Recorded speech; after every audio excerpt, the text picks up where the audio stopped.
요셉은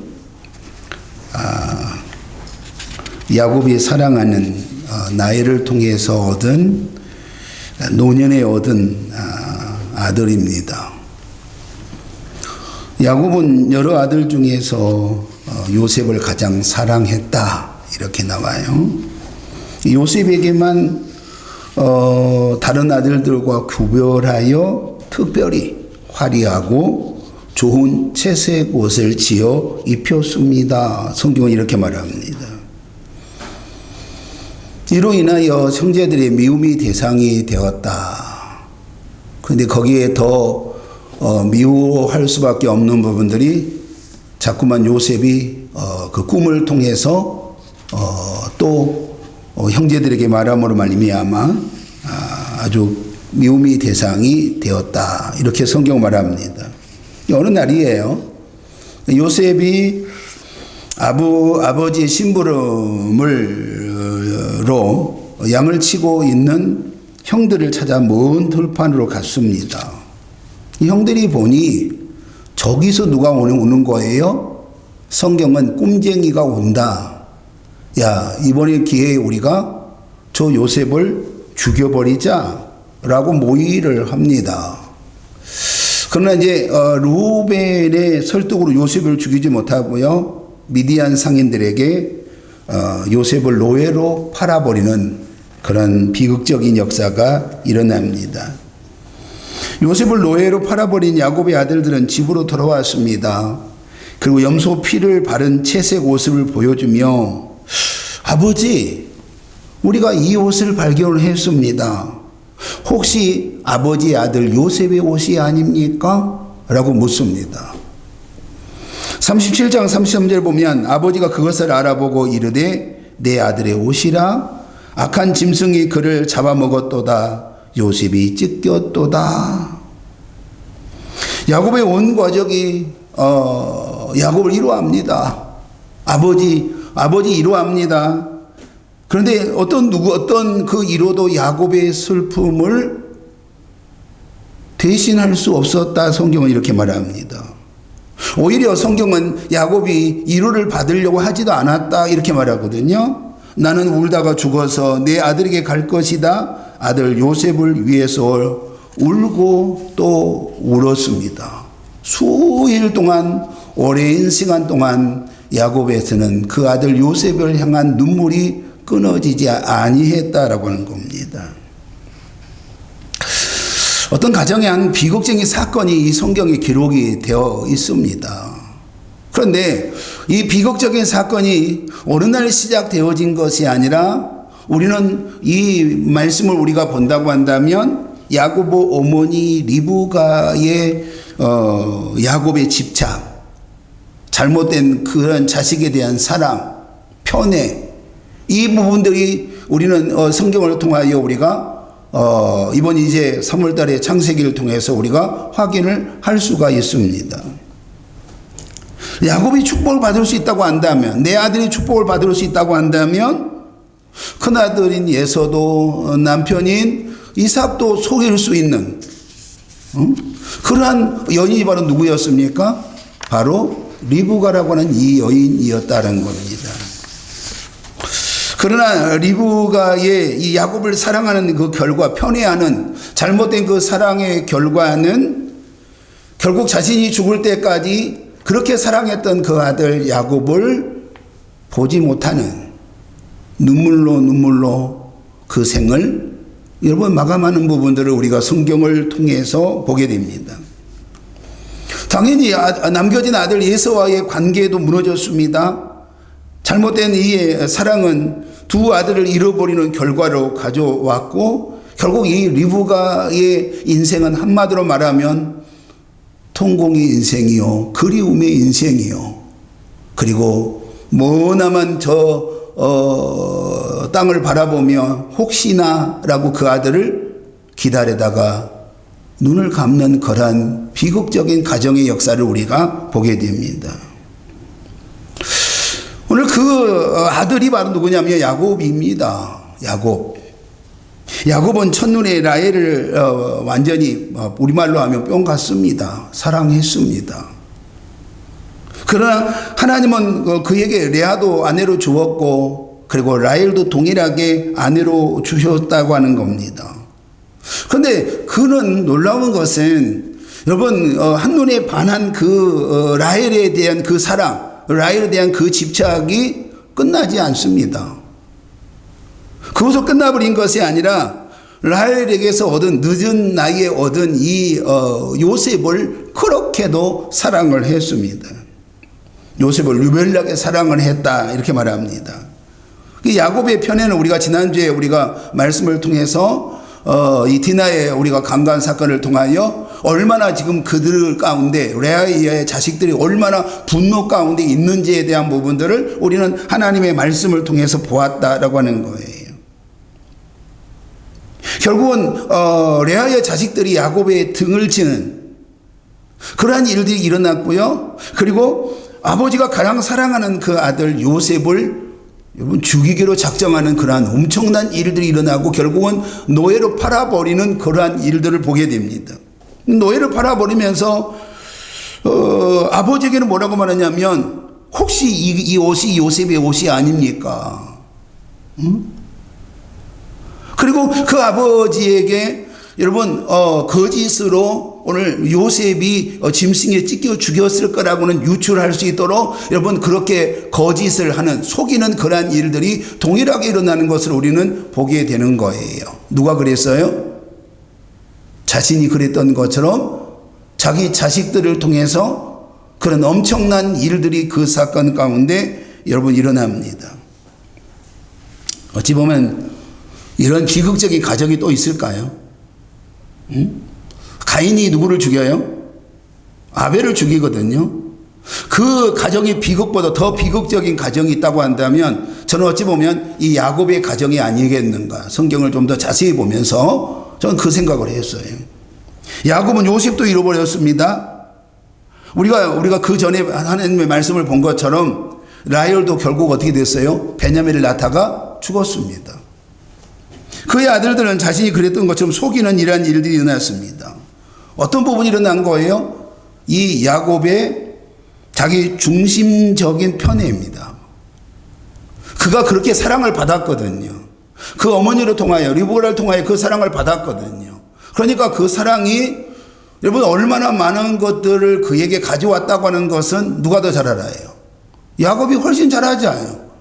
그 형 에서하고의 여러분 완전히 등을 지는 부분들 가운데 그리고 그 일로 말미암아 어머니를 볼 수 없는 그러한 일들 가운데 평생 어머니를 그리워하는 그 일들 가운데 있었던 것을 야곱이 너무나도 잘 알고 있단 말이죠. 그럼에도 불구하고 이 야곱은 그가 받았던 그 모습 그대로 그 자식들에게 그 아내에게 행동하는 부분들을 우리는 이 말씀을 통해서 보게 되는 거예요. 그럼 오늘 우리는 이 말씀을 통해서 이 비극적인 가정 가운데 우리 하나님이 어떤 역사를 이루어 가시는지에 대한 부분이 이 창세기의 마지막 부분이라고 하는 부분이에요. 자, 미디안 대상들은 요셉을 애국까지 이제 데리고 갑니다. 그리고 돈을 받고 보디발의 집에 시대장 보디발의 집에 야곱을 팔아버려요. 그런데 놀라운 일이 일어났네요. 보디발이 요셉을 이제 노예로 샀잖아요. 근데 요셉이 그 집에 들어오면서부터 그 집에 뭐가 일어나는 거예요? 복이 일어난 거예요. 그 보디발이 이렇게 말해요. 39장 3절에 보면 그의 주인이 여호와께서 그와 함께 하심으로 보며 또 여호와께서 그의 범사에 형통하게 하심을 보았더라. 이렇게 성경은 기록합니다.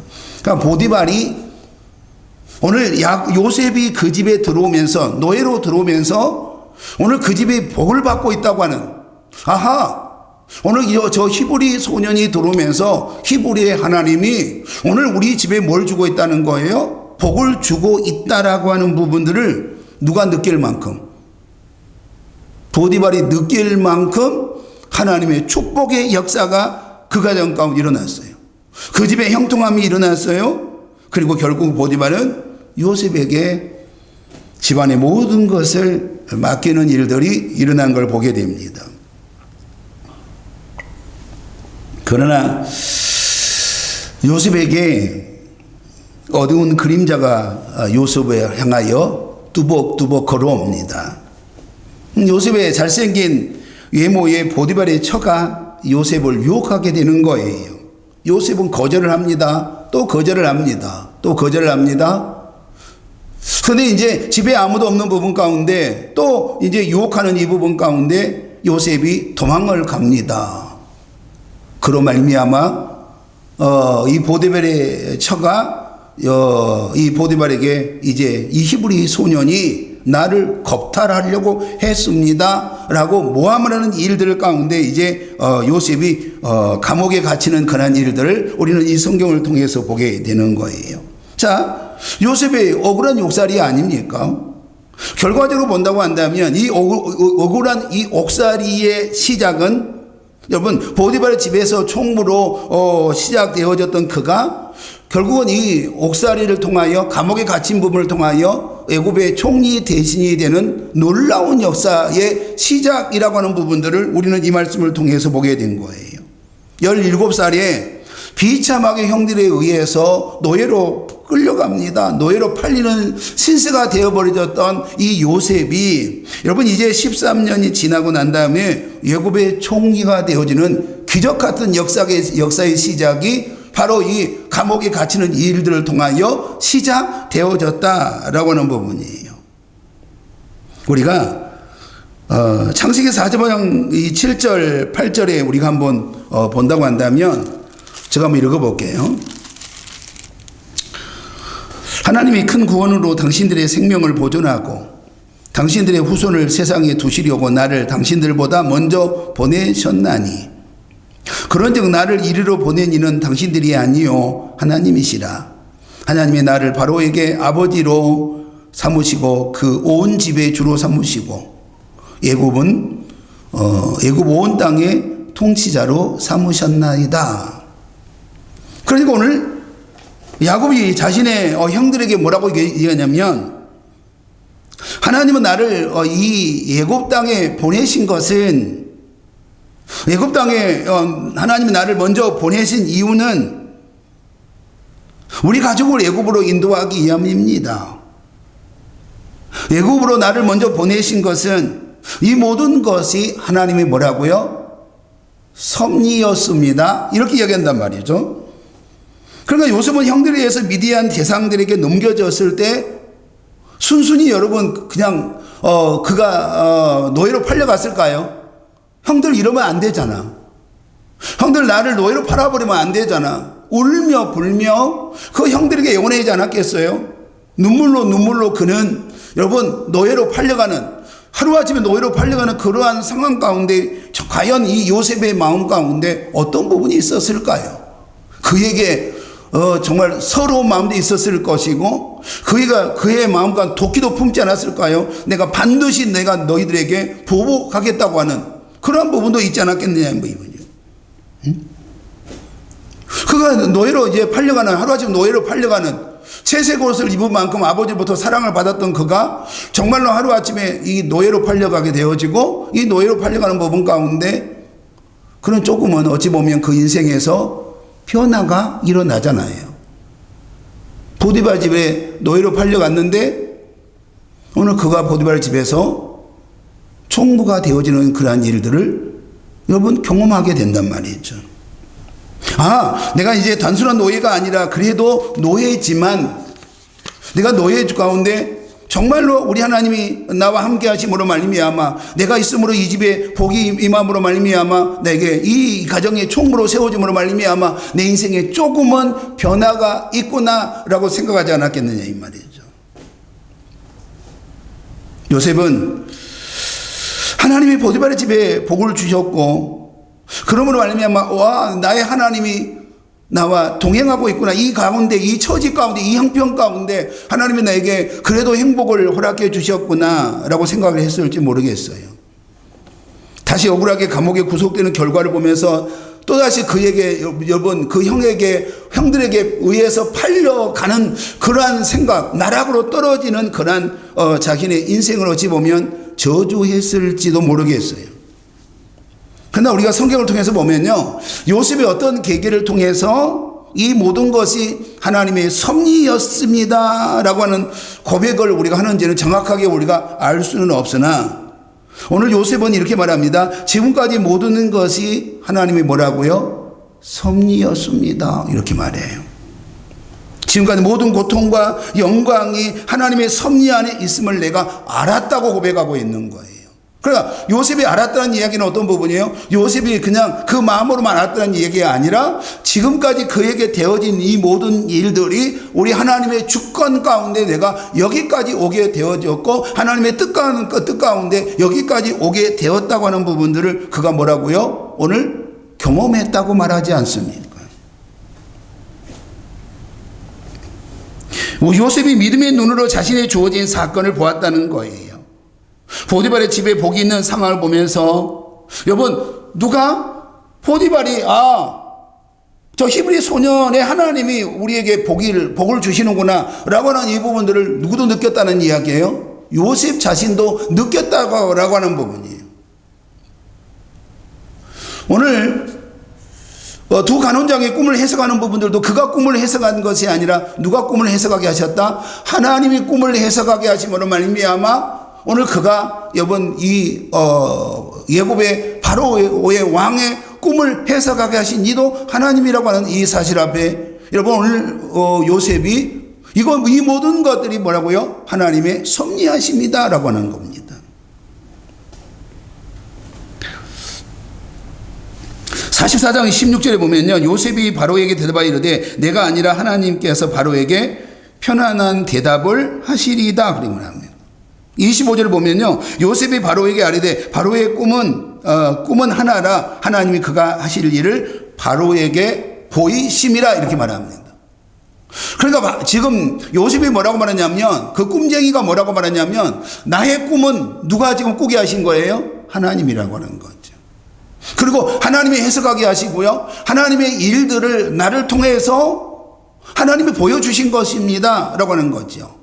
바로의 꿈에 지금 지금 이 일들은 하나님의 이루실 그 일들 가운데 나를 통해서 그것을 보여준 것입니다 이렇게 말합니다.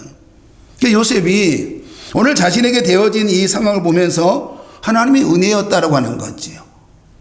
하나님이 나와 동행하셨습니다. 하나님이 나에게 말씀하셨습니다. 하나님이 내게 능력을 주셨습니다. 그리고 하나님의 섭리였다고 하는 부분이 지금 보니까 하나님의 어떤 부분들 가운데 있는 거예요. 정말로 아버지 그 야곱을 그리고 그 우리 형제들을 그리고 야곱의 식설들을 데려와서 우리 하나님 아버지 앞에 정말로 하나님이 쓰시고자 하는 하나님의 계획하심 가운데 나를 미리 보내셨다라고 우리에게 말씀하고 있는 겁니다.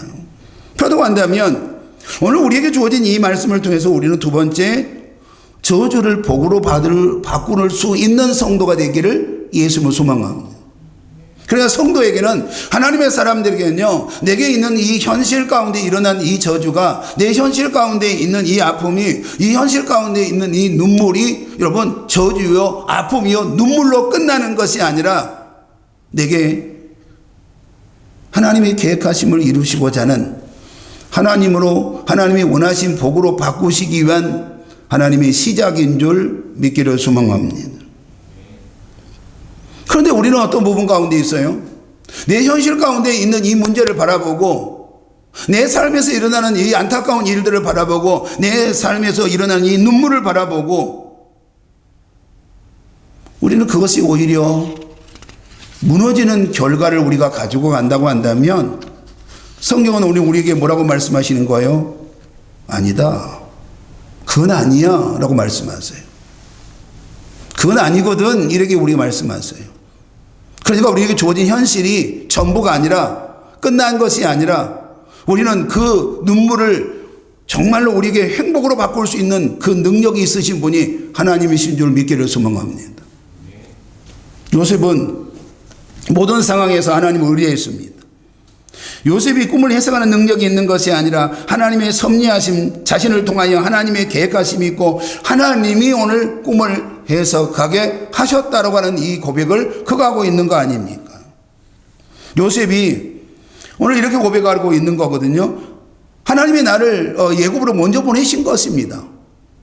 나를 애굽으로 먼저 보내신 것은 야곱의 가족들, 아버지와 우리 가족들을 정말로 뭐 하기 위해서 생명을 보존하기 위하여, 그리고 그 생명을 보존함을 통하여 오늘 아브라함의 후손을 통하여 오실 예수 그리스도를 우리에게 허락하시기 위함이에요. 하나님의 구원의 역사를 이루어가기 위하여 우리 하나님은 나를 먼저 어디에 보냈다는 거예요? 애굽에 보냈다는 거예요. 애굽에 보냈고 그 애굽에서 하나님이 나의 인생의 전부를 끌고 하심으로 말미암아 오실 예수 그리스도를 준비하는 자로 하나님은 나를 주장해 주셨습니다 라고 말하고 있는 거예요. 그럼 오늘 우리는 이 말씀을 통해서 하나님은 한 사람을 부르셨습니다. 그리고 그 한 사람을 통하여 하나님의 구원의 역사를 시작하신다는 거예요. 오늘 요셉이 어디로 갔습니까? 애굽으로 갔습니다. 애굽 뭘 말하는 거예요? 세상 아닙니까? 세상.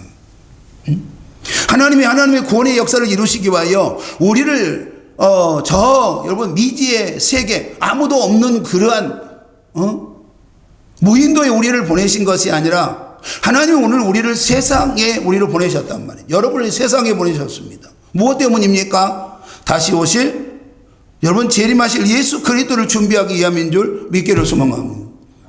여러분 그 은혜 가운데 우리를 세우시기 위하여 때로는 우리 가운데 훈련 가운데 어려움도 있고 그 훈련 가운데 눈물도 있고 훈련 가운데 우리는 통곡도 있을 수 있어요.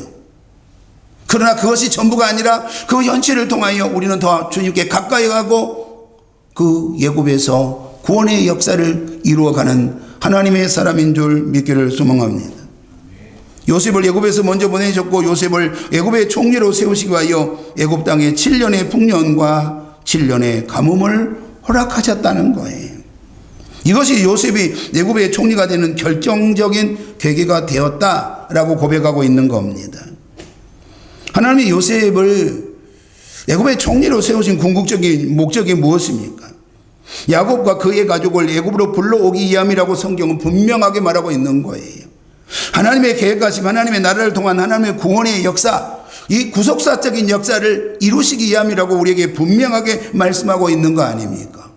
그러면 하나님이 우리를 이 세상에 정말로 믿음의 사람으로 우리를 보내신 이유가 무엇입니까? 여러분이 아직도 내가 살아있다고 하는 존재에 대한 부분이 무엇입니까? 답은 하나 아닙니까? 하나님이 구원하시는 하나님의 백성을 여러분 주께로 인도하기 위함인 줄 믿기를 소망합니다. 우리는 그 하나님의 계획하심에 대한 부분들 가운데 우리는 이제 4월 1일부터 그 역사를 우리는 이루어 가보기를 원하는 거예요.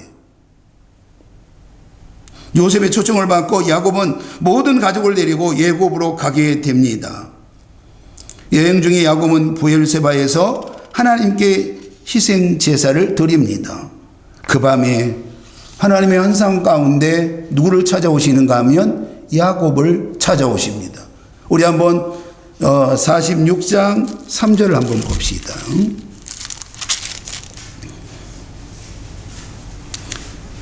46장 3절입니다. 세겜에서 지난주에 말씀 가운데 세겜에서 누구를 찾아오셨습니까? 세겜에서 야곱을 찾아오셨습니다. 그리고 그에게 뭐라고 말하냐면 베델로 돌아가라고 우리에게 말씀하고 있는 거예요. 자, 46장 3절을 봅시다. 시작.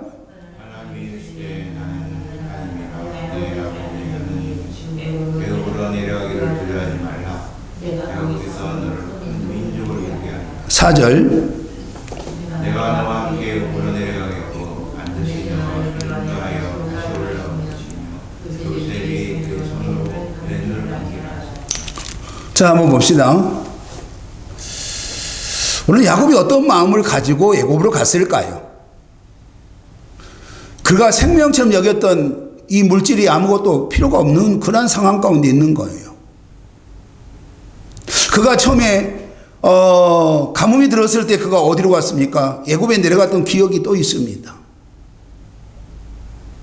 그러니까 어찌 보면 야곱이 기쁜 마음으로 여러분 아들을 보겠다고 하는 그런 마음으로 내려갔을까요? 아니면 터덜터덜 내가 이러려고 그렇게 속이고 이러려고 내가 어머니 뱃속에서부터 그렇게 빼앗는 자가 되었을까라고 하는 마음으로 가지 않았겠어요?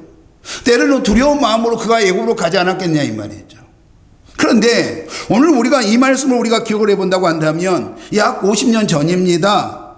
야곱은 형 에서의 보복을 피해서 도망칠 때 하나님은 어디서 그를 만나주었어요? 베델에서 그를 찾아오셨단 말이죠. 그리고 야곱에게 약속을 해주셨습니다.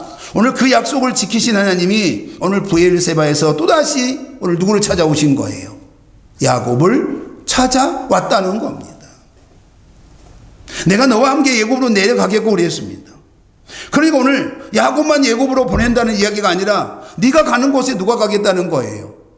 내가 가겠다고 말씀하고 있는 거예요. 하나님이 함께 오늘 너와 함께 애굽으로 가겠다고 말씀하고 있는 거 아닙니까? 반드시 너를 인도하여 다시 올라올 것이며 요셉이 그의 손으로 내 눈을 감기리라 하셨으며 그랬습니다. 그러면 오늘 우리가 이 말씀을 보면 결국 우리 하나님이 야곱만 어디에 보낸 거예요? 세상에 보낸 게 아니란 말이죠. 애굽에 보낸 게 아니에요. 누가 함께 가셨어요? 하나님이 함께 가셨어요. 여러분만 이 세상에 보낸 것이 아니라 누가 함께 가시는 거예요? 우리 하나님이 여러분과 함께 가시는 거예요. 그리고 그 하나님이 오늘 약속하신 부분이 어떤 부분이에요? 애굽이 너에게 끝이 아니라 애굽에서 큰 민족을 이룬 후에 우리 하나님이 너와 함께 다시 이스라엘 족속과 함께 가나안 땅으로 같이 올라오시겠다고 우리에게 말씀하여 주신 줄 믿기를 소망합니다. 하나님은 야곱에게 그가 큰 민족을 이룬 후에 다시 가나안 땅으로 올라오게 될 거라고 하는 겁니다. 그래서 그가 애굽으로 갈 때도 우리 하나님이 함께 가시고 그가 다시 가나안 땅으로 오는 이 모든 여정 가운데 그와 함께 하신 이가 우리 하나님이신 줄 믿기를 소망합니다. 여러분 혼자가 아니란 말이죠. 우리 하나님이 여러분과 함께 동행하시고 여러분을 통하여 하나님의 영광 가운데 우리를 세우시는 우리 하나님이라는 사실 앞에 우리가 아멘으로 세워질 수 있는 은혜의 시간이 되기를 소망합니다. 그럼 우리가 이제 본문으로 들어가 봅시다. 49장에 보면 오늘 이제 임종을 앞둔 이제 누가 야곱이 12아들을 모아놓고 유언적인 예언을 하는 그런 부분을 보게 됩니다. 그가 누구에게 받았던 것처럼 그 아버지 이삭에게 받았던 것처럼 그도 이제 마지막에 자녀들을 불러 모으고 마지막 이제 마음껏 축복하는 일들이 오늘 이 부분 가운데 일어나는 거예요. 야곱은 12아들을 하나하나 불러가면서 그들이 미래에 당할 일들, 그 후손들이 당할 일들에 대하여 예언적인 유언을 하고 있다라고 하는 거예요. 그런데 이 예언은요, 단순하게 야곱의 어떤 그러한 생각이 아니라고 하는 부분들을 우리는 성경을 통하여 정확하게 보게 되는 거예요. 여러분, 수천 년이 지나서 그 예언이 그 과정 가운데 완성되어진 것을 우리는 이 말씀을 통해서 우리는 확인을 할 수 있다라고 하는 부분이에요. 문제는 오늘 야곱이 아들들에게 준 이 유언적인 예언이 여러분 야곱이 가지고 있는 그러한 마음껏 정말 그 아비이 된 심정으로 마음껏 축복하는 그 부분이 아니라 야곱의 아들들이 과거에 어떻게 살았는지에 대한 부분이에요. 무서운 말씀이 있는 거예요. 야곱의 아들들이 어떻게 살았는지에 대한 부분을 따라서 오늘 그에게 마음껏 축복하고 있고 그가 살았던 야곱의 아들들이 살았던 그 부분들을 통하여 오늘 야곱은 그 아들들에게 저주하는 그런 말씀을 오늘 우리는 이 말씀을 통해서 보게 되는 거예요. 그럼 한번 봅시다. 여러분, 우리는 이 창세기를 통하여 모든 것이 하나님의 은혜였다라고 우리는 고백을 하고 있습니다. 늘 하나님이 먼저 찾아오셨잖아요. 늘 먼저 우리 하나님이 찾아오셨고 너무 먼저 부르셨습니다. 그리고 우리 하나님은 어떤 상황 가운데도 그를 붙드시고 그를 인도하여 주신 줄 믿기를 소망합니다. 그런데 오늘 우리가 마지막 49장에 이 야곱의 축복을 통해서 우리가 확인할 수 있는 부분들은요, 아니라는 거예요. 바꿔볼까요? 자, 우리 한번 3절을 봅시다. 시작. 자, 루벤아, 너는 나의 뭐라고요? 장자요, 내 능력이요, 내 기력의 시작이라. 위풍이 월등하고 권능이 탁월하다마는 물의 끓음 같았은즉 너는 탁월하지 못하리니 내가 아버지의 침상에 올라 더럽혔음이로다. 그가 내 침상에 올랐었도다 이렇게 말해요. 내 장자여 나의 능력이요 이렇게 말합니다. 위풍이 당당하고 권능이 탁월하다는 거예요. 그런데 너는 성질이 급하고 거칠고 너는 매우 충동적인 사람이라고 오늘 야고보 말하고 있어요. 그리고 루벤이 오늘 누구하고 비라와 불륜 사건으로 그가 장자의 그 영예를 결국 어떻게 한다는 거예요? 주지 않겠다고 말씀하고 있는 거예요. 그러면 오늘 보니까 뭐예요? 누가 지금 루벤이 어떻게 행동했느냐에 따라서 오늘 야곱이 그에게 장자인 그에게 어떻게 말씀하고 있는지를 우리는 기억을 분명하게 해야 된다는 거예요. 자, 그럼 우리 한번 봅시다. 5절을 봅시다. 시작.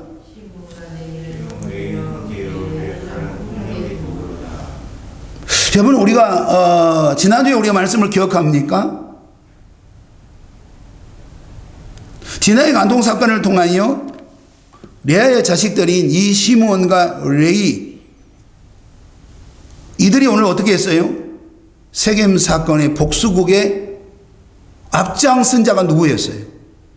이 두 아들입니다. 형제예요 이렇게 말한단 말이죠. 그래서 세겜 사람들 남자들을 잔인하게 죽여버렸습니다. 그리고 그들은 있는 것들을 다 빼앗는 그런 부분들 가운데 있어 결국은 소의 발목 힘줄까지 끊어버렸다는 거예요. 세겜의 남자들을 다 죽였습니다. 그리고 그 성내에 있는 가축을 약탈했습니다. 그것도 모자라 나머지 가축의 힘줄까지 끊어버렸다는 거예요. 그 결과가 어떻게 되고 야곱이 말하고 있는가 하면 성경은 우리 볼까요? 그들이 뭐라고 말하냐면 흩으리다 흩어지리라 이렇게 말씀하고 있는 거. 흩어지리라. 자, 오늘 그 노여움이 혹독하니 저주를 받을 것이요 분기가 맹렬하니 저주를 받을 것이라 내가 그들을 야곱 중에서 나누며 이스라엘 중에서 흩어버리겠다 이렇게 말씀합니다. 그런데 오늘 우리가 보니까 이 시므온과 오늘 이 레위 지파가 지금 뭐에 대한 부분이에요? 세겜 땅의 그 복수 사건에 대한 부분이에요. 그걸로 말하면 그가 어떻게 되었는지에 대한 부분이에요. 그런데 놀라운 사실은 우리 한번 볼까요? 시므온 지파가 2차 인구 조사를 했을 때 22,000명이었어요. 그게 민수기 26장 14절이었어요. 유다의 절반이었습니다. 그런데 놀라운 사실은 다른 지파들처럼 땅을 뭐 다 분배받지 못하고요. 몇 개의 성읍을 할당을 받습니다. 나중에 우리가 이제 여호수아로 우리가 쭉 이제 가보면 레위 지파가요. 독자적인 땅을 분배받아야 받지 못해요. 받지 못합니다.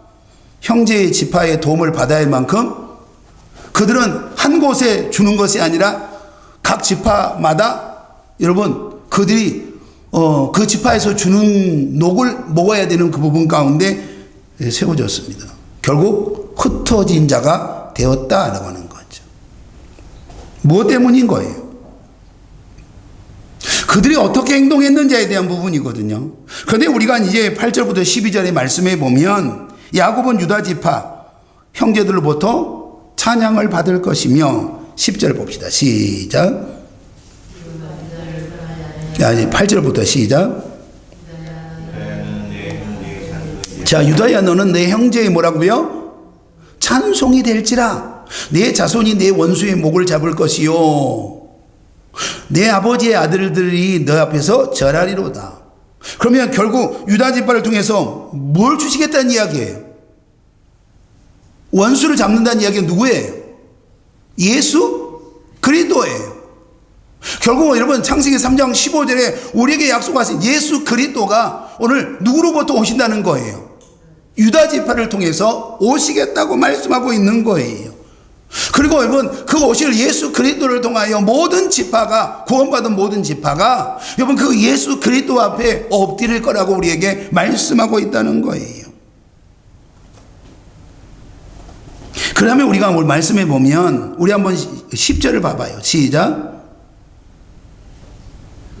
그가 그가 유다를 떠나지 아니하며 통치자의 지팡이가 그 발 사이에서 떠나지 아니하기를 실로가 오시기까지 이르느니 그에게 모든 백성이 복종하리로다. 누구를 말씀하고 있는 거예요?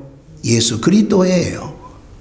근데 오늘 볼까요? 11절에 한번 여러분 말씀을 좀 봐보셔야 돼요. 11절에 뭐라고 말씀합니까? 그의 나귀를 포도나무에 매며 그랬습니다.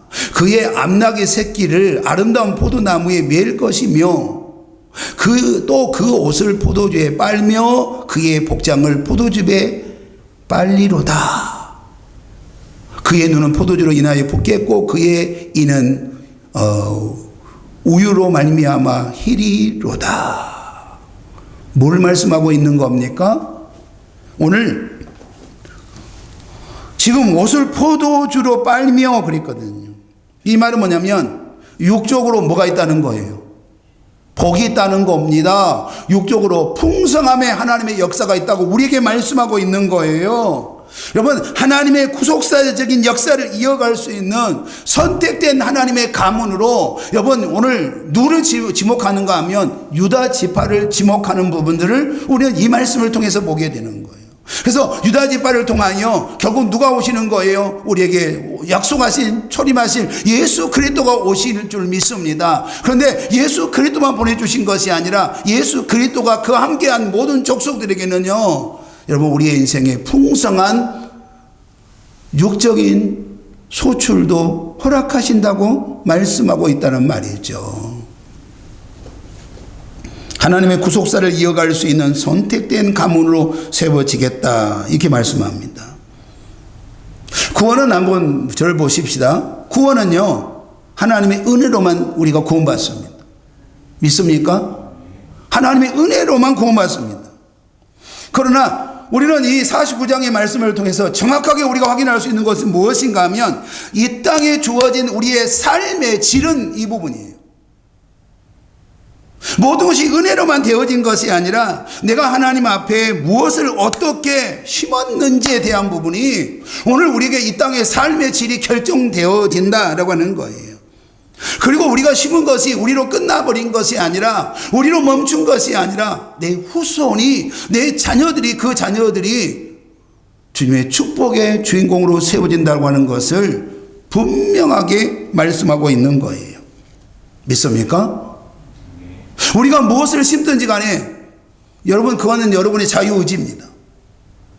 자유의지입니다. 무엇을 심든지 간에 내가 결정한 대로 여러분 내가 심고 내가 결정한 대로 행동합니다. 행동으로 옮겨지는 거예요. 그러나 그 행동은 우리가 성경은 정확히 뭐라고 말씀하시냐면 네가 자유지만 그 행동은 네가 책임을 져라고 우리에게 말씀하고 있는 거예요. 우리가 어떤 걸 심을지라도 하나님은 우리가 하는 행동에 대한 부분들 가운데 여러분 인정하셔요. 수용하십니다. 그러나 우리가 심은 것이 하늘에 심은 것이라고 한다면 하나님은 반드시 우리가 심은 것을 기억하시는 하나님이신 줄 믿기를 소망합니다. 믿습니까?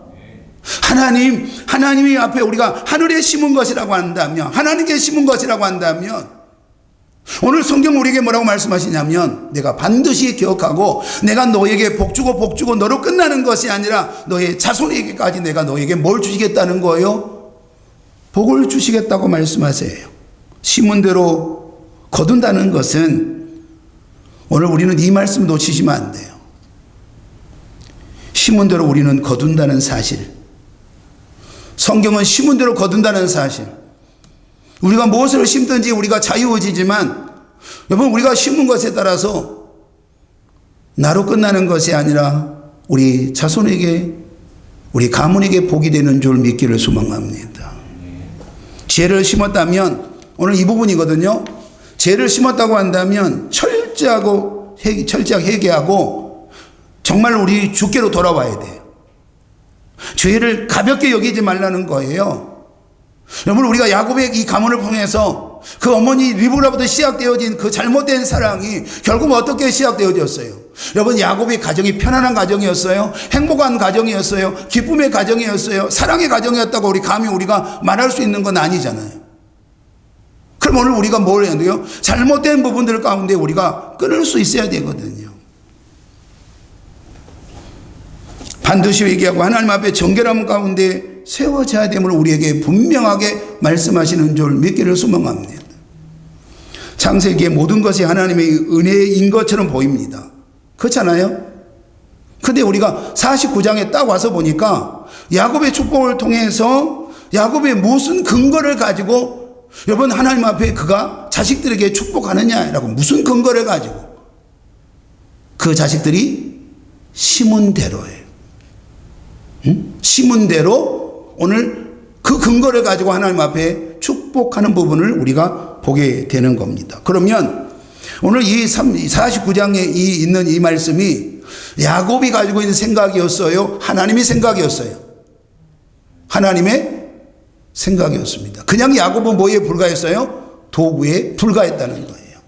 사랑하는 성도 여러분, 저는 이 창세기를 이제 마무리하면서 정말로 많은 두려움 가운데 있었어요.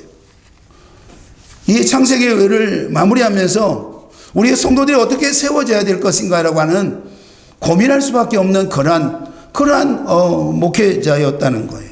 어떻게 해야 될까? 성도들이 어떻게 이 말씀을 마무리할까에 대한 부분이에요. 우리는 정말로 여러분 루벤도 아니요. 그리고 여러분들은 시몬도 레위도 아닌 유다의 족속인 줄 믿기를 소망합니다. 다시 오실 예수 그리스도를 준비하는 하나님의 구원받은 주의 백성이란 말이죠. 그러면 우리가 이제 세상에 나가 애굽에 가서 하나님의 그 계획하심 가운데 정말로 다시 주께로 돌아올 수 있는 하나님의 사람들을 인도하심이 있는 하나님의 귀한 성도들이 되기를 예수 이름으로 축복합니다. 오늘 이 말씀이 우리 성도들에게 주시는 하나님의 말씀이요. 우리 교회에 주신 하나님의 말씀이 되어 우리가 세상에 나가 정말로 구원하시는 주의 백성들을 주께로 인도하기 위하여 우리가 온전히 쓰임받게 하여 주옵소서. 예수님 이름으로 기도하옵나이다. 아멘. 459장입니다.